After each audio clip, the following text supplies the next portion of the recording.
وسلموا تسلیما الصلاۃ والسلام علیک یا رسول اللہ وعلی آلک واصحابک یا محبوب رب العالمین ز مہجوری برآمد جان عالم تراحم یا نبی اللہ تراحم نا آخر رحمت للعالمین ز محروما چرا فارغ نشینی بروں آور سرز برد یمانی کہ روئے تست صبح زندگانی قدیم طائف نالین پاکل شراک از رشتہ جہاں ماکو چے باشد گرکنی سوئے نگاہے ہمیشہ گر نہ باشد گاہے گاہے نگاہے یا رسول اللہ نگاہے نگاہے یا حبیب اللہ نگاہے صد ہزاراں جبریل اندر بشر بہر حق سوئے غریباں یک نظر یا رسول اللہ انظر حالنا یا حبیب اللہ اسمع قالنا اننی فی بحر غم مغرق خذ یدی ساحل لنا اشکا لنا یا صاحب الجمال و یا سید البشر من وجهک المنیر لقد نفذ القمر لا يمكن الثناء كما كان حقه بعد از خدا بزرگ تو ہی قصہ مختصر۔ تمام حمد و ثنا تعریف و توصیف اللہ جل مجدہ الکریم کی ذات پاک کے لیے جو خالق کائنات بھی ہے اور مالک شش جہات بھی۔ اللہ جل وعلا کی حمد و ثنا کے بعد حضور نبی اکرم شفیع امم رسول محتشم نبی مکرم اللہ کے پیارے امت کے سہارے رب کے محبوب دانائے غیور مالک رقاب امم فخر عرب و عجم والی کون مقام سیاہ لا مقام سید انس و جان سرور لالا رخاں نیر تاباں سرنشین مہوشاں ماہر خوباں شہنشاہ حسینہ تتمہ دوراں سر خیر زہرہ جمالا جلوہ صبح ازل نور ذات لم یزل باعث تکوین عالم فخر آدم و بنی آدم نیر بطحا رازدار ما اوہا شاہد ما طغا صاحب علم نشرہ معصوم آمنہ احمد مجتبی حضرت محمد مصطفیٰ صلی اللہ علیہ وسلم کے حضور ناز میں اپنی عقیدتوں ارادتوں اور محبتوں کا خراج پیش کرنے کے بعد انتہائی واجب الاحترام ذوی الاحتشام ذی وقار محترم معزز سامعین خواتین و حضرات السلام علیکم ورحمۃ اللہ وبرکاتہ۔ اللہ تعالیٰ نے 3 طرح کی مخلوقیں پیدا فرمائی ہیں۔ ایک مخلوق ایسی جس کو عقل و شعور کی دولت عطا کی گئی لیکن شہوات نہیں دی گئی۔ دوسری مخلوق جس کو شہوات دی گئی لیکن چراغ عقل و شعور سے بہرہ ور نہیں کیا گیا۔ تیسری مخلوق ایسی ہے جس کو عقل بھی دی گئی ہے اور شہوات کی آزمائش میں بھی جکڑا گیا ہے۔ جس مخلوق کو عقل و شعور عطا کیے گئے شہوات نہیں دی گئی وہ فرشتے ہیں۔ جس مخلوق کو شہوات دی گئی اور عقل و شعور کی دولت سے مالا مال نہیں کیا گیا وہ چوپائے ہیں، بہائم ہیں، حشرات الارض ہیں، پرندے ہیں۔ اور جس مخلوق کو عقل و شعور کی دولت بھی دی گئی اور شہوات کی آزمائش میں بھی ڈالا گیا وہ حضرت انسان ہے۔ عقل و شعور کا چراغ بھی دیا گیا اور اس کو آزمائش کی بھٹی میں بھی ڈال دیا گیا۔ اس کی فطرت میں نور بھی رکھ دیا گیا اور برائی کی طرف رجحان بھی اس کی فطرت کے اندر موجود ہے۔ اگر یہ نیکی کرتا ہے تو اپنے رب کا فرمان بردار بندہ بنتا ہے اور اللہ اس پہ راضی ہوتا ہے، اور اگر گناہ کرتا ہے تو گناہ اللہ کے قہر و غضب کا سبب ہے۔ چونکہ اس کی فطرت کے اندر گناہ کرنا بھی ہے تو پھر کیسے ممکن ہے کہ اس سے گناہ سرزد نہ ہو؟ تو اگر کوئی گناہ کر بیٹھتا ہے اس کو ایک خوبصورت راستہ دیا گیا کہ اس نے جو بھی کیا ہے ہو گیا اس سے، اب اپنے دستے دعا کو اٹھائے اور اپنے مالک کے حضور حاضر ہو جائے، عرض کرے مالک نادانی اور جہالت کی وجہ سے مجھ سے یہ گناہ سرزد ہو گیا، میں تیری بارگاہ میں حاضر ہوں۔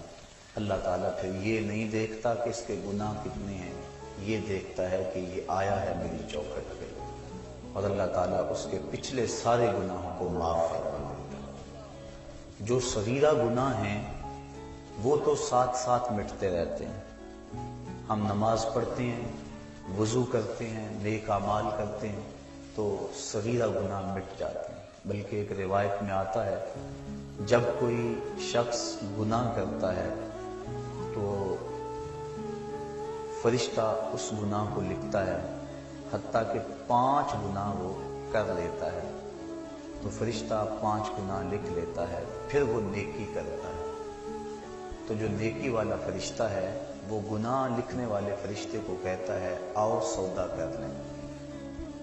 وہ کہتا ہے کیا سودا؟ تو وہ کہتا ہے کہ جب کوئی ایک نیکی کرے تو 10 نیکیاں میں نے لکھنی ہیں، میں 10 نہیں لکھتا 5 لکھتا ہوں، تو 5 گناہ مٹا دے۔ تو وہ برائیاں لکھنے والا فرشتہ 5 گناہ مٹا دیتا ہے اور یہ 5 نیکیاں لکھ دیتا ہے، اور اللہ تعالیٰ مومن کا معاملہ یوں ہی صاف فرماتا رہتا ہے۔ کتنی کرم نوازی ہے اپنے بندے پہ اس کی، اگر اس کے در پہ آئے اپنی جھولی پھیلائے، اس کے گناہ جتنے مرضی زیادہ ہوں، جس طرح کہ ایک شخص حضور کی خدمت میں حاضر ہوا تو اس نے کہا میں بہت بڑا گناہ گار ہوں، تو حضور فرمایا تیرے گناہ سمندر کی جھاگ سے بھی زیادہ ہیں؟ تو اس نے کہا ہاں زیادہ ہیں۔ کہا زمین و آسمان سے بھی زیادہ ہیں؟ کہا ہاں زیادہ ہیں۔ پھر حضور نے فرمایا کیا تیرے گناہ اللہ کی رحمت سے بھی زیادہ ہیں؟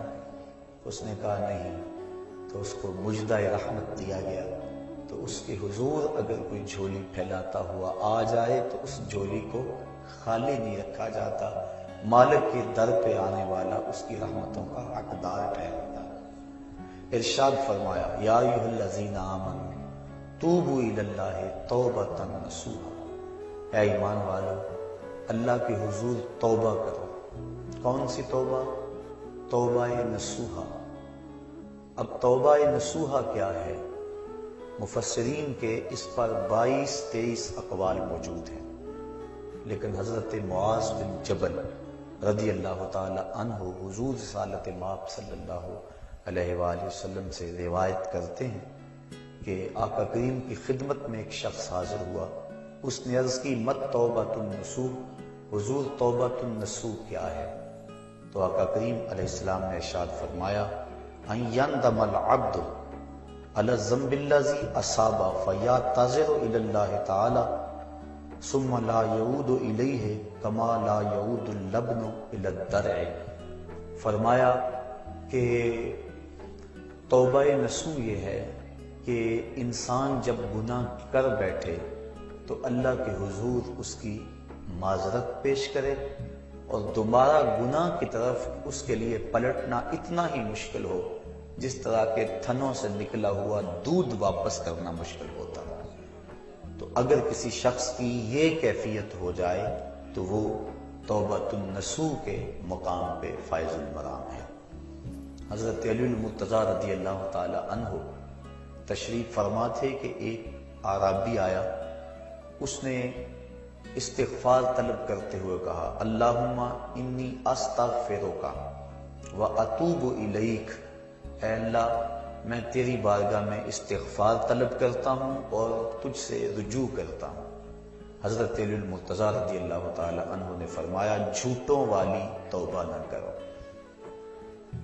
عرض کی کہ یہ جھوٹوں والی توبہ ہے؟ فرمایا ہاں، زبان سے استغفار پڑھنا لیکن استغفار دل میں نہ اترے۔ ایک حدیث شریف کے الفاظ ہیں التائب من الذنب کمن لا ذنب لہ والمستغفر من الذنب وہو مقیم علیہ کالمستہزئ بربہ۔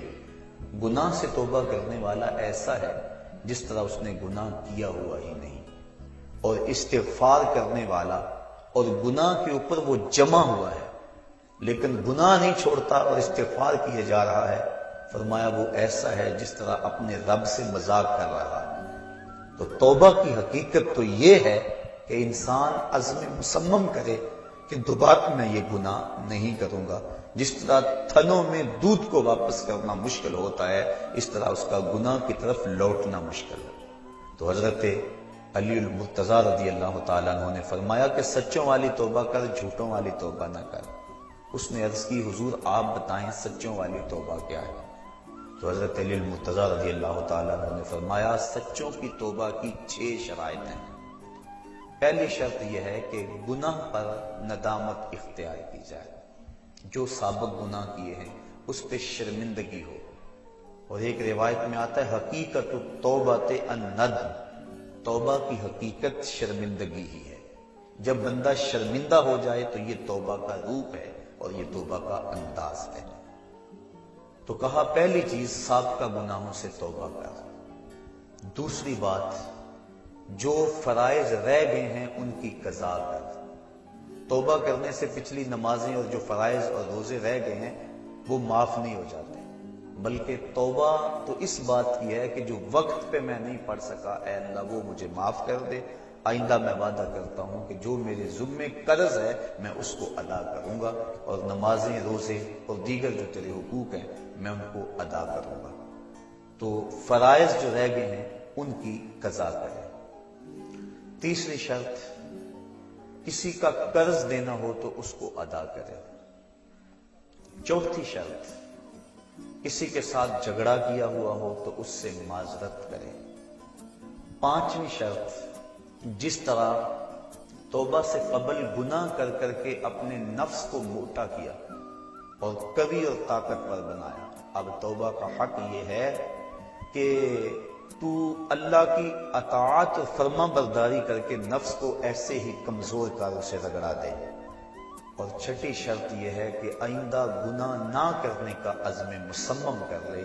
کہا اگر یہ 6 شرطیں تیری توبہ کے اندر موجود ہیں تو وہ تو سچا توبہ کرنے والا ہے، ورنہ تو زبان سے استغفار پڑھنے والا ہے، تیری توبہ سچی نہیں ہے۔ تو توبہ سچی یہی ہے کہ انسان خلوص کے ساتھ ان شرائط کے ساتھ اللہ کے حضور رجوع لائے، اور جب بندہ اللہ کے حضور رجوع لے آتا ہے تو پھر اس کے گناہ جتنے مرضی ہوں اللہ تعالیٰ معاف فرما دیتا ہے۔ آپ نے بنی اسرائیل کے اس شخص کا قصہ سنا ہوگا، کتب صحاح میں موجود ہے، بخاری و مسلم میں موجود ہے، کہ جس نے 99 قتل کیے تھے، اور پھر اس کے دل میں احساس جاگا کہ میں بڑا ظلم کر بیٹھا ہوں۔ اس وقت کے ایک راہب کے پاس گیا جو عبادت گزار تھا، اس کو جا کے کہا میں 99 اشخاص کا قاتل ہوں، اب توبہ کے لیے دل میں آرزو پیدا ہوئی ہے، بتاؤ میرا رب مجھے معاف کر دے گا؟ تو اس نے کہا نہیں، اتنے قتل اور معافی یہ کیسے ہو سکتا ہے، کیونکہ وہ خشک ظاہر تھا، علم کے نور سے مالا مال نہیں تھا۔ اس نے کہا نہ معافی نہیں ہے۔ اس نے کہا جب معافی نہیں ہے تو پھر 99 کیا اور 100 کیا؟ اس نے اس کو بھی قتل کر دیا، اور حدیث میں آتا ہے 100 کی تعداد پوری ہو گئی، لیکن دل میں جو امنگ پیدا ہوئی تھی، تڑپ تھی، وہ بدستور موجود تھی، وہ اس کو چین سے نہیں بیٹھنے دے رہی تھی۔ پھر کسی کے پاس گیا، مجھے بتاؤ میں توبہ کرنا چاہتا ہوں، کوئی راستہ بتاؤ۔ کسی نے کہا فلاں بستی میں اللہ کے کچھ بندے رہتے ہیں، تو جا ان کے پاس چلا جا اور ان کے ساتھ مل کے عبادت کر، اللہ تیرے گناہوں کو معاف فرما دے گا۔ جہاں اللہ والے ہوں وہاں اللہ کی رحمتیں برستی، اور اہل اللہ کے قریب جا کے توبہ کریں تو توبہ جلد قبول ہوتی ہے۔ ایک بزرگ فرماتے ہیں کہ میں جا رہا تھا بازار میں تو ایک شرابی نالی میں گرا ہوا تھا، مجھے ترس آیا، میں نے شفاف پانی منگوایا اور اس کو نالی سے اٹھوا کر اس کا منہ دھویا۔ انسان ہے اور یہ گندی نالی کے اندر گرا ہوا ہے اور گندا پانی اس کے منہ سے لگ لگ کے گزر رہا ہے، مجھے ترس آیا اس پر، میں نے اس کا منہ دھو دیا۔ پھر میں چلا گیا۔ تہجد کے وقت جب میں مسجد میں گیا تو کیا دیکھتا ہوں کہ وہ شرابی مصلی پہ کھڑا ہے۔ میں نے کہا مالک یہ شرابی اور میں اس کو مصلی پہ دیکھ رہا ہوں؟ کہا میرے بندے تو نے اس کا منہ دھو دیا تھا، میں نے اس کا دل دھو دیا۔ تو اللہ کے حضور جب بندے اس کے بندوں کی وساطت سے آتے ہیں تو پھر کرم اور دوبالا ہو جاتا ہے۔ تو توبہ میں اہل اللہ کی صحبت کی بڑی اہمیت ہے۔ تو وہ بندہ جس نے 99 اشخاص کا قتل کیا تھا وہ اللہ والوں کی بستی کی سمت چل پڑا۔ ابھی کچھ فاصلہ طے ہوا تھا کہ موت کا وقت مقرر ہے، موت آ گئی۔ جنت کے فرشتے بھی آ گئے، جہنم والے فرشتے بھی آ گئے۔ دونوں کا تقاضا تھا کہ یہ ہمارا ہے۔ جنتیوں کی دلیل یہ تھی کہ توبہ کرنے جا رہا ہے، جہنمی کہتے تھے کہ ابھی پہنچا نہیں ہے، ابھی اس نے توبہ کی نہیں ہے، ابھی تو محض ارادہ اور عزم ہے، 100 اشخاص کا قاتل ہے، ہم ان بدبودار ٹاٹوں میں لپیٹ کر اس کی روح کو سجین میں لے جائیں گے۔ جب دونوں فرشتوں کا باہمی تکرار ہوا تو اللہ تعالیٰ نے ایک تیسرے فرشتے کو بطور فیصل ان میں بھیجا اور فرمایا کہ یہ جو فیصلہ کرے اسے قبول کر لینا۔ تو اس نے فیصلہ کیا کہ زمین کو ماپ لو، اگر آگے زیادہ ہوئی تو پھر اس کو جہنم والے لے جائیں، اور اگر پیچھے زیادہ ہے، زیادہ فاصلہ کرایا ہے اور اللہ والوں کی بستی کے زیادہ قریب ہے تو پھر جنت والے فرشتے لے جائیں۔ اور جب فاصلے ماپے گئے تو آگے کا فاصلہ زیادہ تھا، پیچھے فاصلہ جو ہے ابھی تھوڑا طے ہوا تھا، لیکن اللہ تعالیٰ نے زمین کو حکم دیا آگے سے سمٹ جا، پیچھے سے پھیل جا۔ اس طرح زمین آگے سے سمٹ گئی اور پیچھے سے پھیل گئی، اس کو جنت کے فرشتوں کے سپرد کر دیا گیا۔ اور ایک روایت کے لفظ ہیں کہ جب وہ گرا، موت آئی، روح قبض ہونے لگی تو گرا، تو اس کو اتنا اشتیاق تھا اللہ والوں کی بستی کے قریب پہنچ کا، اللہ والوں کے پاس جا کر توبہ کرنے کا، کہ وہ مرتے مرتے بھی اپنے آپ کو گھسیٹ کے آگے کرتا رہا، اور وہ ایک بالشت اپنے سینے سے اپنے آپ کو گھسیٹ کے اس نے آگے کیا، اور جب اس کا فاصلہ ماپا گیا تو وہی ایک بالشت تھی جو اللہ والوں کی بستی کے زیادہ قریب تھا۔ تو اللہ تعالیٰ جل شانہ نے اس کی مغفرت فرما دی۔ تو اس کے حضور کتنا بڑا گناہ گار کیوں نہ ہو، وہ بخش دیتا ہے۔ کہتا ہے کون ہے جو میرے علاوہ گناہوں کو بخشے گا؟ وَمَن يَغْفِرُ الذُّنُوبَ إِلَّا اللَّهُ، کہا اللہ کے علاوہ کون ہے جو بخشے گا؟ کوئی ہے بھی تو نہیں نا جس کی چوکھٹ پہ جائیں۔ ایک بوڑھا حج کو جا رہا تھا، ایک نوجوان نے کہا مجھے بھی ساتھ لے چلو، اس نے کہا آ جاؤ، لیکن جب عرفات میں پہنچے بوڑھے نے آواز لگائی لبیک اللہم لبیک، آگے سے آواز آئی لا لبیک، تیری کوئی حاضری قبول نہیں۔ تو وہ پھر بھی آواز لگا رہا ہے لبیک اللہم لبیک۔ جوان نے کہا بابا جی سنا نہیں کیا جواب مل رہا ہے؟ کہا آج سے نہیں سن رہا، 70 سال سے سن رہا، 70 سال ہو گئے آتے، میں کہتا ہوں لبیک، جواب آتا ہے لا لبیک۔ تو کہا بابا 70 سال ہو گئے یہ آواز سنتے اور پھر بھی آتے ہو؟ کہا جوان اس در پہ نہ ہوں تو بتاؤ کس در پہ جاؤں؟ اگر نہ آؤں گا تو کہاں جاؤں گا؟ اور تو کوئی چوکھٹ ہے ہی نہیں، یہی تو در ہے۔ تو جب اس بوڑھے نے یہ بات کہی اللہ کی رحمت کو جوش آیا، کہا تیری پچھلی 70 حاضریاں بھی قبول اور آج کی حاضری بھی قبول۔ تو جو بندہ اس کے حضور حاضر ہوتا ہے اللہ رحمتوں سے اس کو ڈھانپ لیتا ہے۔ کہا کون ہے جو اس کے علاوہ گناہوں کو بخشے گا؟ جب بندہ اللہ کے حضور اپنی معذرت لے کر آتا ہے، حدیث شریف میں آتا ہے اللہ تعالیٰ ارشاد فرماتا ہے میرے بندے کو یقین ہے کہ میرے علاوہ اس کی کوئی اور مغفرت کرنے والا نہیں۔ اللہ اکبر، آؤ تو صحیح، ہم تو مائل بکرم ہیں، کوئی سائل ہی نہیں، راہ دکھلائیں کسے کوئی راہ روے منزل ہی نہیں، کوئی آئے تو صحیح، کوئی ہاتھ پھیلائے تو صحیح، اس کے حضور آواز لگائے تو صحیح، وہ تو چاہتا ہے۔ حدیث شریف میں آتا ہے فرمایا کہ بندہ سفر پہ جا رہا ہے اور بے آب و گیا صحرا میں، اس کے اونٹ پر ہی اس کا توشہ ہے اور اس کا پانی اونٹ پر ہی ہے، راستے میں ایک شجر سایہ دار ملا اور وہ بندہ اونٹ کو وہاں کھڑا کر کے باندھ کے خود سستانے کے لیے دوپہر کاٹنے کے لیے لیٹ گیا۔ اچانک اس کی آنکھ کھلی تو کیا دیکھتا ہے اونٹ موجود نہیں ہے۔ صحراؤں میں اگر اونٹ گم گیا اور تو کہیں پانی ملے گا نہیں تو سیدھی سادھی موت ہے. وہ دائیں بائیں ڈھونڈتا ہے، تلاش کرتا ہے، لیکن اونٹ نظر نہیں آتا. وہ دوبارہ اس کے تنے سے ٹیک لگا کے بیٹھ جاتا ہے موت کے انتظار میں کہ اسی اثناء میں اس کی آنکھ لگ جاتی ہے. پھر آنکھ کھلتی ہے تو کیا دیکھتا ہے کہ اونٹ ماں ساز و سامان کے سامنے کھڑا ہے. پھر بتائیے وہ بندہ کتنا خوش ہوتا ہے اور خوشی میں کہتا ہے اللہم انتا عبدی وانا ربک، اے اللہ میں تیرا رب اور تو میرا بندہ. کہنا تو اس کو یہ چاہیے تھا کہ اے اللہ میں تیرا بندہ اور تو میرا رب، لیکن اس کو خوشی اتنی ہوئی. وہ کیا کسی نے کہا تھا کہ کسی کے آنے سے ایسے ہوش اڑے ساقی کے، شراب سیخ پہ ڈالی اور بوتل میں کباب. الٹ گیا نا، خوشی اتنی ہو گئی. ہم اتنے خوش ہوئے کہ پریشان نظر آئے، تو ایسی حالت بھی ہو جاتی ہے بعض اوقات.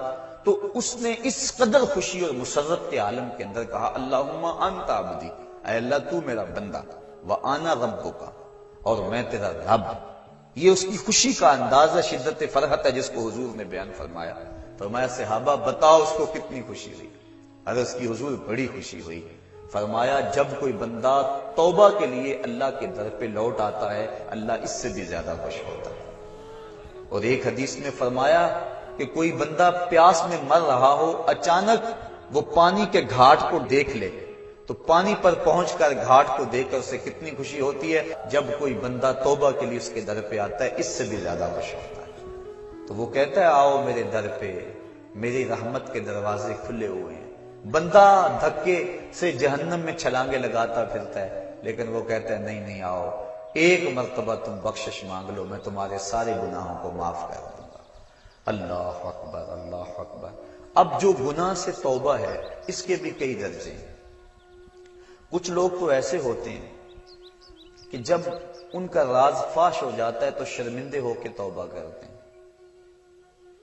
بجلی چوری کرتا پکڑا گیا، اب کہتا ہے یا اللہ میری توبہ. یہ توبہ نہیں ہے، یہ اپنی شرمندگی پر ایک اظہار ہے بس، یہ توبہ نہیں ہے. اور حضرت ذوالنون مصری فرماتے ہیں کہ کچھ لوگ آخرت میں گناہ کی جو سزا ہے اس سے بچنے کے لیے توبہ کرتے ہیں، یہ توبہ بھی محمود ہے. لیکن فرمایا جو خواص ہیں وہ اللہ سے حیا کی وجہ سے توبہ کرتے ہیں. اور ایک روایت میں آتا ہے کہ حضور تشریف فرما تھے، ایک حبشی آیا، اس نے عرض کی حضور میں بڑے گناہ کرتا رہا ہوں، کیا میرا اللہ مجھے معاف کر دے گا؟ فرمایا ہاں توبہ کرو اللہ معاف کر دے گا. وہ چلا گیا، تھوڑی دیر کے بعد پھر آ گیا اور پھر عرض کرنے لگا حضور جو میں گناہ کرتا رہا ہوں کیا میرا اللہ اسے دیکھتا تھا؟ فرمایا ہاں اللہ دیکھتا تھا. اس نے چیخ ماری اور مر گیا. تو حیا کی وجہ سے انسان توبہ کرے، یہ توبہ کا ایک اعلیٰ مرتبہ اور اعلیٰ مقام ہے. جب انسان گناہ کرتا ہے تو حدیث شریف میں آتا ہے کہ 4 گواہیاں پیدا ہو جاتی ہیں. جب کوئی بھی گناہ کرتا ہے تو 4 اس کے گواہ بن جاتے ہیں. ایک تو زمین، جس زمین پہ وہ گناہ کرتا ہے، یومئذ تحدث اخبارہا. اللہ قرآن مجید میں ارشاد فرماتا ہے کل قیامت کے دن زمین خبریں بیان کرے گی، زمین ساری کہانی سامنے رکھ دے گی. اللہ اکبر. یوم تبلی السرائر فما لہ من قوت ولا ناصر. اس دن سارے راز کھول دیے جائیں گے، ہر شے تش تش بام ہو جائے گا. ایک تو زمین گواہ بن جاتی ہے. دوسرا وہ فرشتے جو لکھنے والے ہیں، کرامن کاتبین یعلمون ما تفعلون، جو تم کرتے ہو معزز فرشتے اس کو لکھ لیتے ہیں، ان کی بھی گواہی بن جاتی ہے. تیسرا وَإِذَا الصُّحُفُ نُشِرَتْ، وہ صحیفے جن کے اوپر اعمال لکھے جاتے ہیں وہ ہمارے گناہوں کے گواہ بن جاتے ہیں. اور چوتھا اللہ اکبر اعضائے بدنی، الیوم نختم علی افواہہم وتکلمنا ایدیہم، کہا اس دن منہ پر مہریں لگا دی جائیں گی، ہاتھ بولیں گے، انسان کے اعضائے بدنی بولیں گے. تو یہ چوتھے گواہ انسان کے اپنے بدن کے اعضاء. تو جب گناہ کیا تو 4 گواہ بن گئے، زمین، اعضائے بدنیاں، فرشتے اور وہ صحیفے جن صحائف کے اندر گناہ لکھا گیا ہے. لیکن جب بندہ توبہ کرتا ہے، حدیث میں آتا ہے اذا تاب العبد انسى الله الحفظة ذنوبه وانسى ذلك جوارحه ومعالمه من الارض حتى يلقى الله وليس عليه شاهد من الله بذنب. اور اگر توبہ کر لیتا ہے تو پھر اعضاء بھی بھول جاتے ہیں، فرشتے بھی بھول جاتے ہیں، نامہ اعمال بھی بھول جاتا ہے، حتیٰ کہ اللہ کے حضور اس کے گناہ کی گواہی دینے والا کوئی بھی موجود نہیں ہوتا. بعض صوفیاء اور بزرگوں نے کہا ہے کہ توبہ کی قبولیت یہ ہے کہ انسان اپنے گناہوں کو خود بھی بھول جائے، اور بعض نے کہا کہ نہیں، ان کو یاد رکھے، کیونکہ یاد رکھنا اس کو توبہ کا تکرار دیتا رہے گا. ایک بزرگ سے کسی نے پوچھا کہ گناہ کیا ہے اور توبہ کیا ہے؟ وہ کہنے لگے ایک گناہ کیا تھا، 70 سال ہو گئے اس کی توبہ کر رہا. جب جوان جوانی میں توبہ کرتا ہے تو حدیث شریف میں آتا ہے کہ ان اللہ یحب الشاب التائب، اللہ تعالیٰ جو جوان جوانی میں توبہ کرتا ہے اس کو بہت زیادہ پسند فرماتا ہے. اور ایک روایت کے لفظ ہیں کہ جوانی میں توبہ کرنے والے سے بڑھ کر اللہ کا محبوب کوئی نہیں، اور بڑھاپے میں گناہوں پر اصرار کرنے والے سے بڑھ کر اللہ تعالیٰ کا مبغوث کوئی نہیں ہے. سب سے زیادہ ناراض اللہ اس بندے پہ ہوتا ہے جو بڑھاپے کے باوجود بھی گناہ نہیں چھوڑتا، اور سب سے زیادہ اللہ تعالیٰ خوش اس بندے پہ ہوتا ہے جو جوانی کے اندر توبہ کرتا ہے. اور ایک روایت میں آتا ہے جب جوان توبہ کرتا ہے تو اللہ کا عرش خوشی سے جھوم اٹھتا ہے. اور ایک روایت کے لفظ ہیں وَشَابٌ نَشَأَ فِي عِبَادَةِ اللَّهِ، وہ جوان جس کی جوانی اللہ کی عبادت میں گزرے. فرمایا کل قیامت کے دن جب کوئی سایہ نہیں ہوگا، اللہ اس شخص کو اپنے عرش کا ٹھنڈا سایہ نصیب فرمائے گا. آؤ اس کے در پہ آؤ، توبہ کا دروازہ کھلا ہوا ہے. حضور نے ارشاد فرمایا جتنی دیر تک سورج مغرب سے طلوع نہیں ہوتا توبہ کا دروازہ کھلا رہے گا. اللہ کے حضور گڑ گڑاؤ، اپنے گناہوں کی معافی مانگو. 2 قطرے ایسے ہیں جو رائے گاہ نہیں جاتے اور اللہ کے بڑے محبوب ہیں. ایک وہ قطرہ جو خوف خدا سے آنکھوں سے ٹپکتا ہے، اور حدیث میں آتا ہے گناہ گار کی آنکھ کا پانی اللہ کے غصے کی آگ کو ٹھنڈا کر دیتا ہے. اور دوسرا وہ قطرہ جو اللہ کے راستے کے اندر بہتا ہے، خون کا وہ قطرہ اللہ کو بہت زیادہ محبوب ہے. تو وہ آنکھ جو اللہ کے خوف میں روتی ہے، جس کو اللہ کے خوف نے رلا دیا، لا خیر فی عین لا تبکی من خشیت اللہ، اس آنکھ میں کوئی بھلائی نہیں ہے جو اللہ کے خوف میں روتی نہیں. اور وہ آنکھ جو اللہ کے خوف میں روتی ہے، حدیث میں آتا ہے اگر کوئی شخص خوف خدا میں رویا اور اس کی آنکھ کے جو بال ہیں پلکوں کے، ان میں سے ایک بال کی جڑ بھی بھیگ گئی، قیامت کے دن اگر اس شخص کو جہنم کا حکم ہوا تو وہ بال کھڑا ہو جائے گا، عرض کرے گا یا اللہ یا مجھے نکال لے یا اسے جنت عطا کر دے. اور اللہ اس بال کو تو نہیں نکالے گا، لیکن جس کا بال ہوا اس کو اللہ جنت کا مسافر بنا دے گا.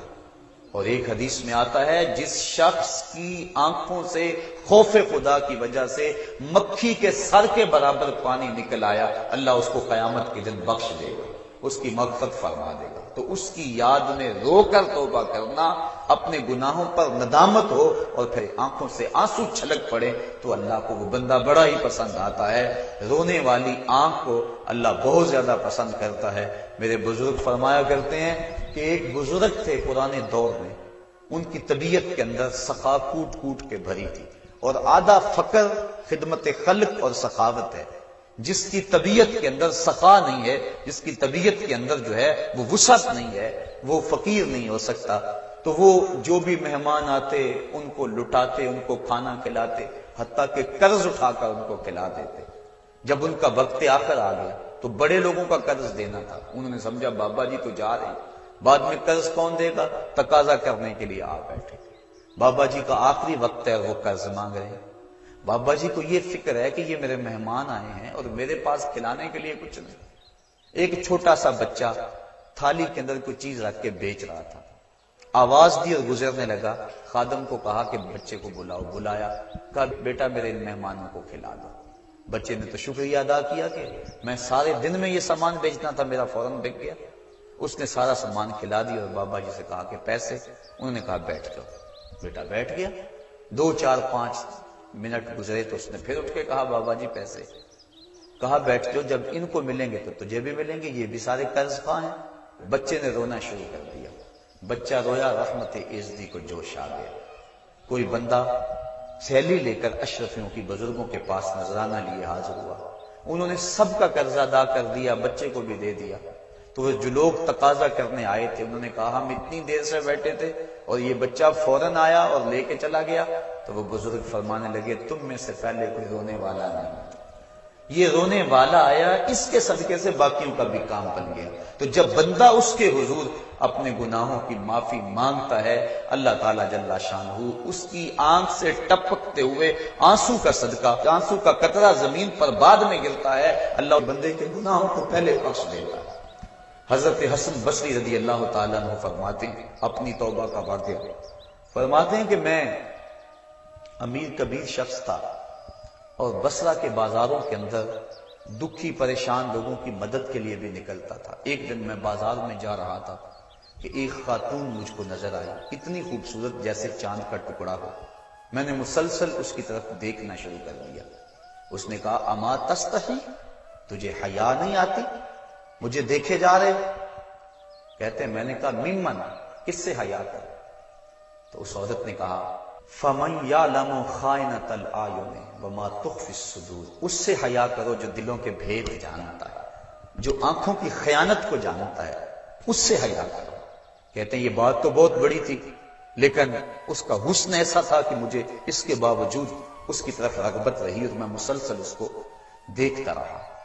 اس نے پھر مجھے کہا کہ کیا معاملہ ہے کہ تم میری طرف دیکھنا چھوڑتے نہیں ہو، کون سی چیز پسند آئی؟ تو کہتے ہیں میں نے اس کو کہا کہ تیری جھیل سی آنکھوں میں ڈوبنا چاہتا ہوں اور یہ میرے لیے ایک باعث کشش ہے۔ اس نے کہا تم رکو، شاید تمہارا مطلوب پورا ہو جائے۔ میں وہاں رکا اور وہ اپنے گھر چلی گئی۔ تھوڑی دیر کے بعد اس کی خادمہ تشت کے اوپر کپڑا ڈالا ہوا ہے اور میرے طرف بڑھایا۔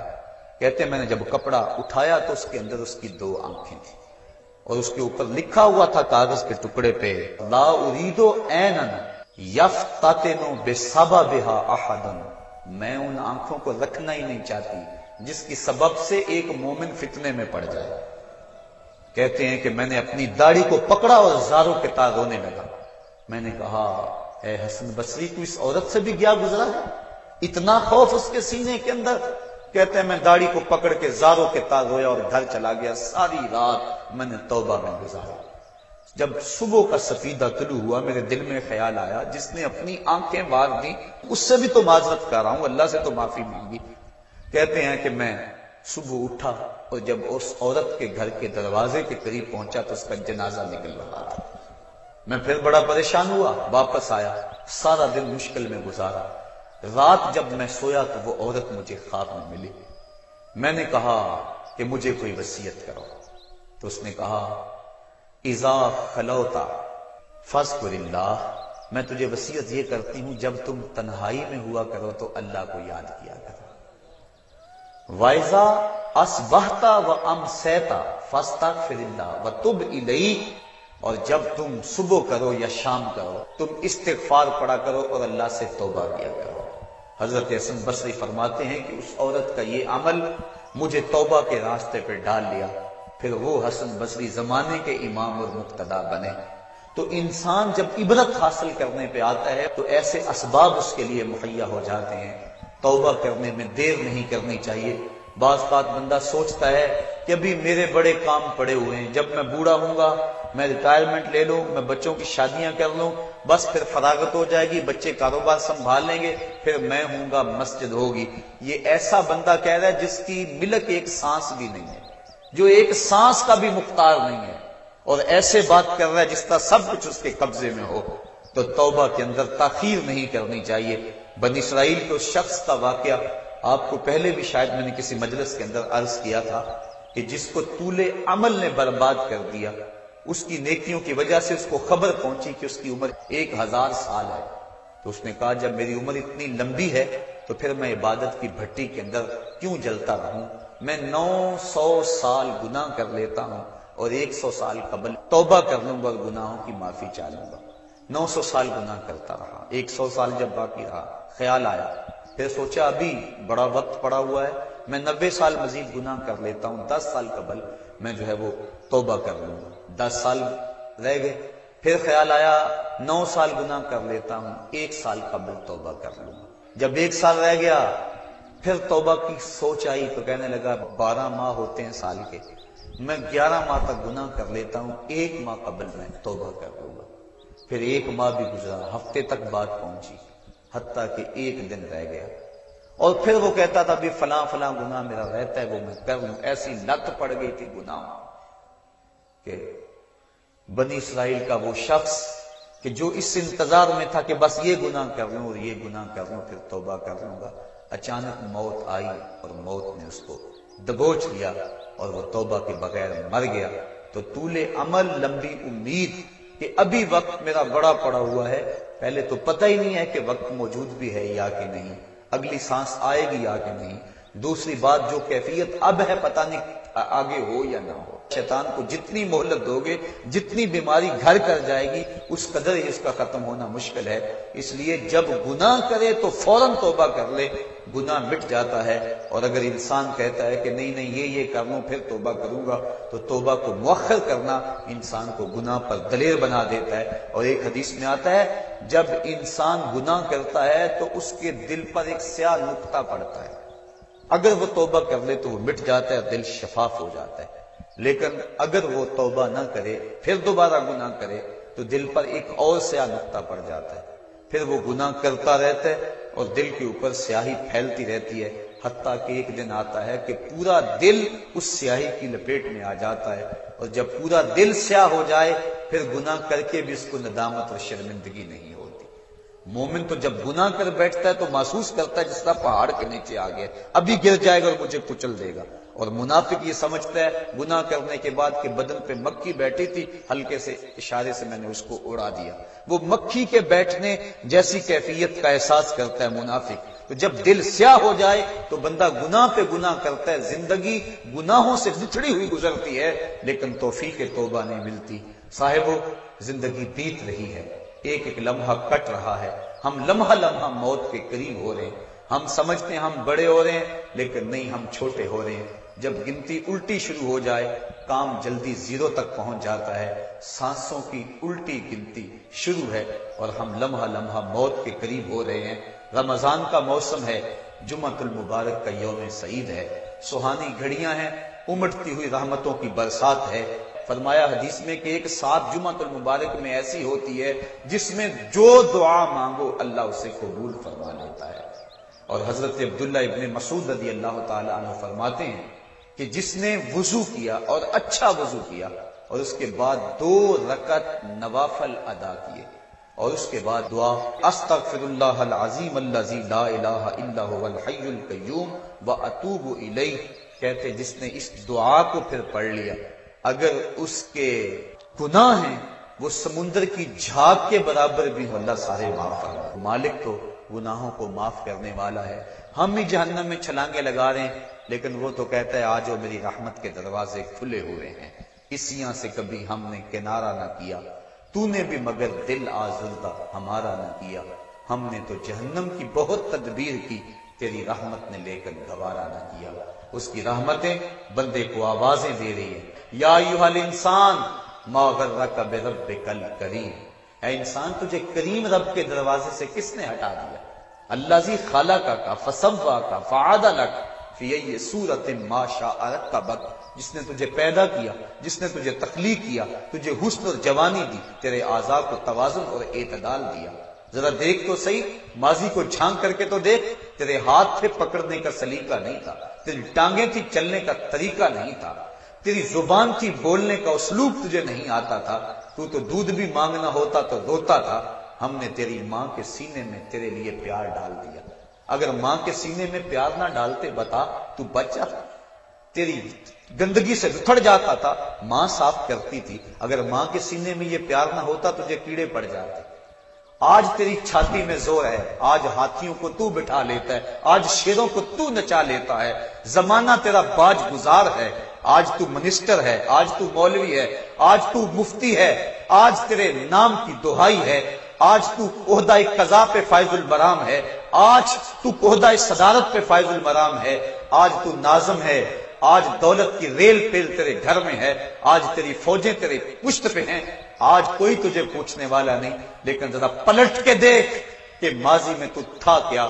اچھا پیچھے نہیں پلٹ کے دیکھنا تو ذرا آگے پلٹ کے دیکھ لے، پھر دوبارہ ہو وہی حالت، ڈنڈے کو پکڑ پکڑ کے چلے گا، پھر ڈنڈا بھی جواب دے گا، چارپائی سے لگ گیا، فالج ہو گیا۔ گھر والوں نے 4 دن تو بڑی خدمت کی، آخر انہوں نے بھی کام پہ جانا، پھر بیویوں کے سپرد کر کے چلے گئے، کتنی دیر خدمت ہوگی؟ اب سارے تنگ آ گئے، آہستہ آہستہ منہ سے یہ دعائیں نکلنے لگی، اللہ بابے کو پردہ دے دے تو ٹھیک ہے، بتا ہم تجھے پردہ نہ دیتے تو کیا کرتا؟ ہم نے زندگی دی، یہ بھی ہمارا احسان، اب تو اس حالت میں ہے کہ تیرا دھڑ مارا گیا، چارپائی پہ لگ گیا، بولو براز اوپر، مصیبت بن گئی، گھر والے بھی تنگ، تجھے اندر سے نکال کر برآمدے میں رکھ دیا کہ بابا کھانستا ہے، بچے ڈسٹرب ہوتے ہیں، جراثیم پھیلتے ہیں، اب تجھے باہر رکھ دیا گیا، تو اپنے آپ سے تنگ آ گیا، ڈاکٹر کو کہتا ہے لگا زہر کا ٹیکہ، ڈاکٹر زہر کا ٹیکہ بھی لگائے، بتا تجھے موت نہ آئے تو کیا کرے؟ ہم نے تجھے زندگی دی، یہ بھی ہمارا احسان، فَأَمَاتَهُ، ہم نے تجھے موت عطا کی، یہ بھی ہمارا احسان، فَأَكْبَرَهُ، اگلی کہانی بھی سن، کتا بھی تو مرا تھا، گسیٹ کے روڑی پہ نہیں ڈال دیا، بکری بھی تو مری تھی، گسیٹ کے روڑی پہ نہیں ڈال دیا، اگر تجھے بھی پکڑ کے روڑی پہ ڈال دیا جاتا تو کیا کر سکتا تھا؟ لیکن ہم نے کہا نہیں، یہ میرا شاہکار ہے، اس کو غسل دو، بیری کے پتے بھی ڈال لو، صفائی ستھرائی خوب ہو جائے، چٹے لباس کا کفن دو، سند پہ خوشبو ملو، اب سارے تجھے دیکھنے آ رہے ہیں، تو دولہا بنا، تیرا منہ دیکھنے سارے آ رہے ہیں، ساری بستی امڈی آ رہی ہے تجھے دیکھنے کے لیے، پھر تیری چارپائی اٹھی، 4 بندوں نے اٹھایا، کندھا بدل بدل کے چلتے، ہر ایک کی خواہش ہے کہ میں کندھا دے لوں، پھر میں نے کہا تیز نہ چلنا، میرے شاہکار کو کہیں جھٹکا نہ لگے، پھر تیرا اعزاز اور تیرا پروٹوکول کہ امام کعبہ بھی ہو تو وہ پیچھے اور تجھے آگے رکھا گیا۔ انسان ذرا غور تو کر، تو کس چیز پہ نازا ہے اور بھول گیا اس رب کو؟ آجا، اس کی رحمت کی باہیں کھلی گئی، وہ بلا رہا ہے تجھ کو، آجا پلٹ کے آجا، آنا تو تو نے ہے ہی، کل جو کفن میں منہ چھپا چھپا کے آتا پھرے گا، آج کھلے منہ آجا، اس کی رحمتیں آواز دے رہی ہیں، یا ایھا الانسان ما غرک بربک الکریم۔ صاحبو، جوانی کی توبہ بہت بڑی دولت ہے، جو جوان ہے وہ جوانی کے ایک ایک لمحے کو غنیمت سمجھیں، وہ جوان جس کی جوانی اللہ کی عبادت میں گزری، حضور فرماتے ہیں کل قیامت میں جب کوئی سایہ نہیں ہوگا، اللہ اسے اپنے عرش کا ٹھنڈا سایہ نصیب فرمائے۔ اور بڑھاپے کے اندر بھی توبہ بڑی دولت ہے، وہ جوانی کی فضیلت زیادہ ہے، لیکن بڑھاپے کے اندر بھی توبہ نصیب ہو جائے تو یہ بھی بہت بڑا اعزاز ہے، ورنہ ہوتا یہ ہے کہ قبر میں ٹانگیں ہوتی ہیں اور گناہ پہ گناہ کیا جا رہا ہے۔ وہ کیا کہا تھا میاں محمد بخش عارف کھڑی رومی کشمیر نے کہ ہڈیاں کمبن گوڈے کھڑکن تے اڑ گیا لک تیرا، اجے بھی بدیوں باس نہ آیا، جیو مرد دلیرا۔ اے انسان کدھر بھٹک رہا ہے، مالک تجھے آوازیں دے رہا ہے، کبھی بھاگے ہوئے کو بھی یوں آوازیں دی جاتی ہیں، کبھی در چھوڑ کے بھاگنے والوں کو بھی یوں بلایا جاتا ہے، لیکن کہتا ہے توبوا الی اللہ، آ جاؤ، میری رحمت کے دروازے کھلے ہوئے ہیں، ابھی مغرب سے سورج طلوع نہیں ہوا، میرے بندے جب تو توبہ کا ہاتھ پھیلائے گا میں تیرے گناہ جو ہیں وہ فرشتوں کے خیالوں سے بھی مٹا دوں گا، نامہ اعمال سے بھی مٹا دوں گا، جو زمین گواہ بنی ہے وہ بھی گواہی دینا بھول جائے گی، تیرے اعضاء بھی بھول جائیں گے، گناہ تجھے بھی یاد نہیں رہیں گے، اور ان 4 گواہوں کو یاد نہیں رہیں گے۔ کل قیامت کے دن جب رب کے حضور ملے گا تو کوئی گواہ تیرے گناہوں کا موجود نہیں ہوگا، آ تو صحیح، جھولی پھیلا تو صحیح، ہم تو مائل بکرم ہیں کوئی سائل ہی نہیں، ہم تو مائل بکرم ہیں کوئی سائل ہی نہیں، راہ دکھلائیں کسے کوئی رہ روے منزل ہی نہیں۔ آؤ، توبہ کا دروازہ کھلا ہے، اس کی رحمتوں کا دروازہ واہ ہے، اس کی کرم نوازیاں تمہیں آواز دے رہی ہیں، جھجک آتی ہے اس کے در پہ آتے ہوئے، چلو میرے نبی کا وسیلہ لے کر آ جاؤ، وَلَوْ أَنَّهُمْ إِذْ ظَلَمُوا أَنفُسَهُمْ جَاءُوكَ، اگر تم گناہ کر بیٹھے ہو، اپنی جانوں پہ ظلم کر بیٹھے ہو، آؤ تمہیں توبہ کا ایک اور راستہ دکھاؤں، آسان راستہ، کہ تم میرے نبی کی چوکھٹ پہ آؤ اور یہاں آ کے معافی مانگو، پھر میرا نبی تمہارے لیے ہاتھ اٹھا دے۔ تم تو معافی مانگنے آئے تھے، لَوَجَدُوا اللَّهَ تَوَّابًا رَحِيمًا، توبہ تو ملنی ہی ملنی ہے، نبی کو ساتھ لے آئے ہو، میں رحمت بھی فرما دوں گا۔ اضافی رحمت اپنی جانب سے فرماؤں گا، آؤ تو صحیح میری چوکھٹ پہ۔ اللہ کے محبوب کی چوکھٹ پہ صحابہ آیا کرتے تھے، اور محبوب کے جب ہاتھ اٹھتے تو پھر دعائیں قبول ہوتی، توبہ کے دروازے کھل جاتے اور اللہ کی رحمتیں برستی۔ ابو لبابہ کی توبہ کا واقعہ کتب حدیث کے اندر موجود ہے، اور دیگر صحابہ کی توبہ کے واقعات موجود ہیں۔ حضور کے انتقال کے بعد حضور کی قبر پہ چلے جاؤ، امام عطابی کہتے ہیں کہ میں حضور کے روضے پہ بیٹھا تھا، ایک دیہاتی آیا اور حضور کے روضے پہ کھڑا ہو کے کہنے لگا، حضور میں گناہوں کی بخشش کے لیے آیا ہوں اور بغیر مغفرت کے تو نہیں جاؤں گا۔ کہتے ہیں وہ اس قدر فریاد کرتا رہا، روتا رہا کہ مجھے اس کی حالت پہ ترس آ رہا تھا۔ جب وہ چلا گیا میری آنکھ لگ گئی، آنکھ لگی تو خواب میں حضور کی زیارت نصیب ہوئی، اور آقا کریم نے فرمایا، قم یا عتبی، عتبی اٹھو اور اس عرابی کو تلاش کرو، اور جب مل جائے تو میری طرف سے جنت کی بشارت ہے۔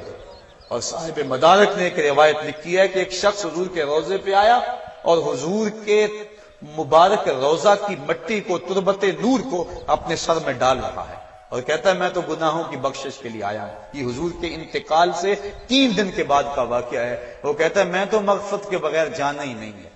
وہ تو چلا گیا لیکن یہ جم کے بیٹھ گیا، غنی کے در پہ ڈیرے جما دیے، کہا میں تو نہیں جاؤں گا جب تک میری مغفرت نہ ہو۔ فنودی من القبر انہ قد غفر لک، صاحب مدارک لکھتے ہیں گنبد خضرا سے آواز آئی، جا تیرے گناہوں کو معاف کر دیا گیا۔